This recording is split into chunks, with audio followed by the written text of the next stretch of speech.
classified advertising platforms. They had a job database, maybe they had a resume database, a little content about how to find a job, how to take an interview. And their value proposition was basically directed to the active job seeker. Now, obviously there's nothing wrong with an active job seeker, but according to the U.S. Department of Labor, they represent just 16% of the American population, even during a recession. So fewer than 1 out of 5 of employees or workers.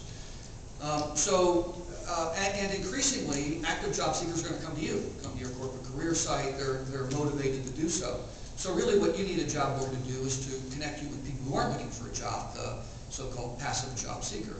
And what job boards are doing, therefore, is trying to change their value proposition. They're trying to create content, features, functionality. Some of them are offering professional networking, for example. Some of them are offering professional development that provide certifications that you would value and pay for. Some of them are offering special communities, because even if it's a specialty site, like a site for radiologists, well, all radiologists aren't the same. There are women in radiology and African Americans in radiology. So they self-form into these communities that we've been talking about. So the idea is to try to create a place that will attract people, 100% of the population, people who aren't looking for a job as well as those who are. And they have been hearing from you all, stop selling us job posting subscriptions. We're tired of that. Sell us solutions.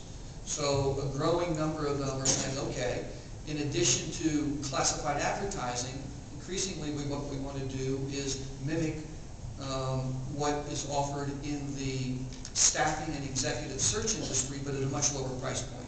So one of our additional services, for example, might be that instead of fire hosing you with 500 resumes for a job posting, we'll give you a slate of 10 at a premium price, but significantly less than what you would pay to a traditional executive search firm. The problem, of course, is that there are lots of job boards. I mean, by my count, there's probably 50,000 in the United States alone, and there's absolutely no barrier to entry.